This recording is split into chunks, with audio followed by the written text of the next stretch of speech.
A lot of slides. I'd now like to welcome Brianna Harris. Brianna will be presenting on behalf of her Capstone team, which worked with the Trinity Church of Wall Street, and their advisor is Shaun Hoyte. Okay, awesome.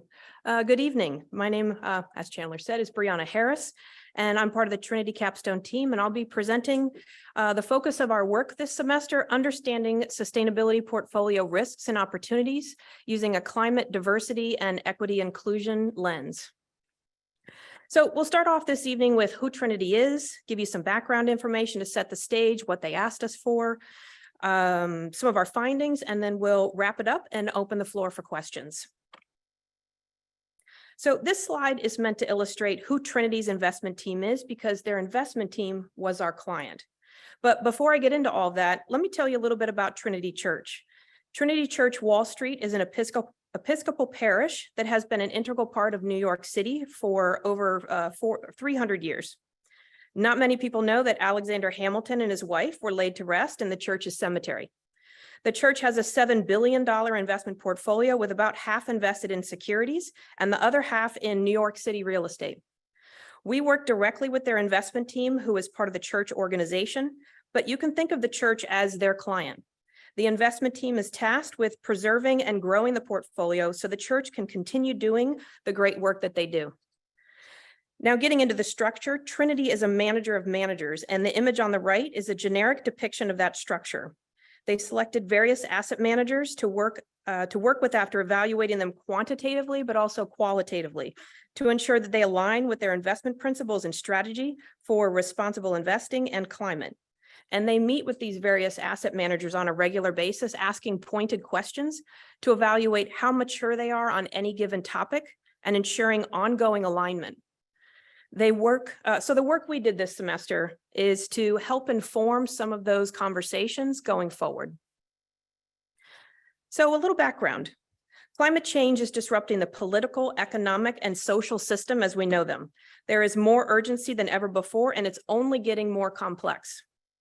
The image displayed is illustrating the projected temperatures for the month of October in the year 2090. And you can see the intensity of temperatures expected for the southern states, as well as the northern states reaching new highs as well. Rising temperatures are increasing energy consumption and presenting risks to system resiliency and physical assets. And the clean energy transition impacts all levels of the value chain, from resource extraction to consumption. And because energy is the foundation of global economic system, it was essential for Trinity to understand the risks and opportunities for their portfolio. So in addition to climate change, our decarbonization goals are creating big shifts in electricity generation, the types of energy supply, and transmission capacity.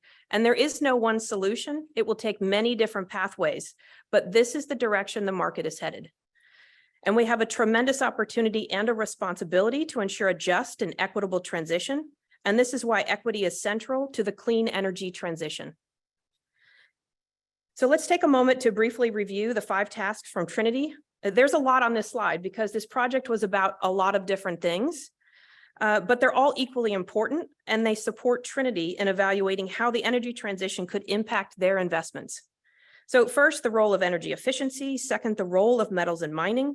Third, their risk exposure to mining, oil and gas, and energy companies. Fourth was to perform a DEI analysis on the real estate industry. And last but not least, some of Trinity's leadership are involved with an organization called Institutional Allocators for Diversity, Equity, Inclusion. And we worked on improving some of their membership tools as well. And I'll refer to them as IADEI going forward. So as you can see, we covered a lot of ground. And tonight, I'm going to share just a couple of our key findings with you. And for the rest, I encourage you to seek out that final briefing. So for energy efficiency is considered the first fuel of the energy transition. It's a cost-effective pathway and can increase energy security. The US could reduce up to half of its greenhouse gas footprint by 2050 by implementing energy efficiency measures across all sectors, but that is highly reliant on regional factors. This slide displays a focus on 2 sectors and 2 key technologies in each, and I'm going to speak to the buildings in the Northeast as an example.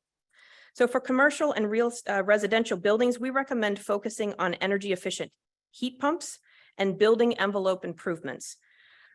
When used together, there's an even bigger opportunity to reduce energy load in the winter. And then the barriers are hefty upfront costs and the complexity of renovations. And then at the bottom of the slide are some stats showing that these technologies are the direction the market is headed.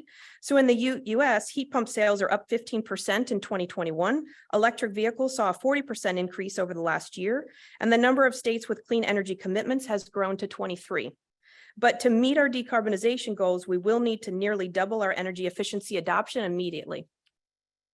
So key finding number 2 relates to the work with metals and minerals because they set the pace for the energy transition.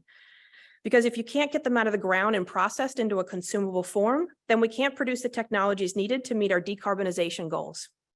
Using lithium as an example, let's start with the stacked charts in the middle. What you see on screen gives you a feel for the players in the reserves, production, and refining aspects of lithium's value chain. And then on the right, you can see the expansive growth expected between now and 2050. The big takeaway here is we have a problem with scale and timeline. So there's a disconnect between the time it takes to build an EV or battery plant and the lead time for a new lithium project. And this will create bottlenecks in the system, which could be compounded by geopolitical stability. Lithium has only gained importance in the last 5 years, riding on EV growth and recently being classified as a critical mineral by the US. So this recent classification and policy should allow for the development of a domestic supply, but it's going to take time, maybe a decade or more. So next is our key finding, the analysis of companies in utilities, oil and gas, and mining. Our analysis showed that most companies are aware of their physical and transitional risks, but their actions to mitigate them are not matching. So looking at physical risks like hurricanes, these companies are aware of them, but not acting on mitigation at the operational or the financial level, and or not fully insuring their assets. And then for the transitional risks and opportunities, they are aware, but there is a gap between awareness and action. For example, the direct energy sector needs to scale renewables, storage, and direct air capture, while mining needs to leverage opportunities within digitization and consolidation, as more partnerships with refinery companies are needed to ease geopolitical stressors. These companies are at the center of the energy transition on many levels, but they appear to lack the appetite for their opportunities. So now we're shifting gears to our final 2 key findings, and they focus on DEI. The ask here was to evaluate the top 30 leaders in New York City real estate using a DEI lens. We found a lack of industry definition and standardization between their company reports. Many report on sex, gender, people of color, and the stratification across employees, but not on identities such as age or the intersectionality of these identities. Some of the top performers in our evaluation had implemented initiatives such as implicit bias training and equity-focused internships. And our biggest takeaway here is that there is a need for standardization of reporting data and bringing in a third-party DEI consultant to help the organizations overcome the challenge of operationalizing equity. So hang in there, this is the last one, which was the evaluation of the institutional allocators for diversity, equity, and inclusion resources. As a reminder, some of Trinity's leadership is involved with that organization, and we worked on improving some of their membership tools. So first, we conducted that real estate leaders evaluation that I spoke about in the last slide, and it supported our analysis of IA/DEI. We were able to draw some parallels.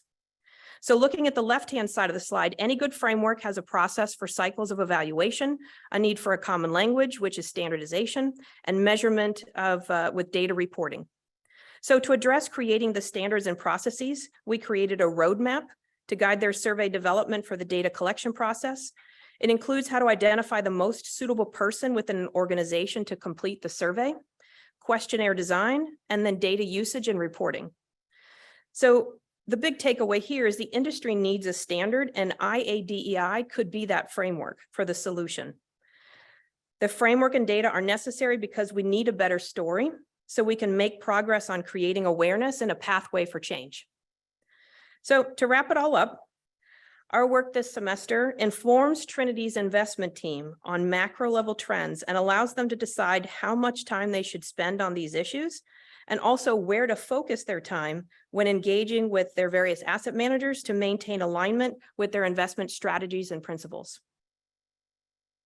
So these buildings and organizations all around us, they have a story and a legacy, and they are nothing without the people. So on behalf of our team, we wish to thank our client, our advisor, industry leaders who took the time to share their perspective and expertise. We are grateful for the opportunity to work with you. And also thank all of you for your attention this evening. Thank you. Thank you so much. I'm just wondering what metrics you use to evaluate the physical and transitional risks, whether they're behind or on track. Excellent. Thank you for that question. So for the analysis of those companies, the team started out, they had a short list of around 34 companies, and they started out evaluating quantitatively using data from FactSet and Refinitiv. And they measured things such as emissions, waste, greenhouse gas footprint, things like that. And so once they were ranked, then they did a qualitative review, and they scoured 10Ks, sustainability reports, and also some other aggregated audit reports from, I think it's Carbon Action 100. And from there, they assigned a binary score of 1 or 0. And then from there, they were able to say whether they were blind or aware.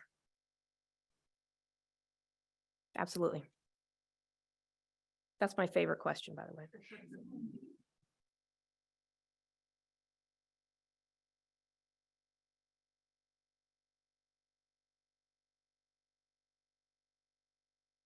Beautiful. Well, thank you very much.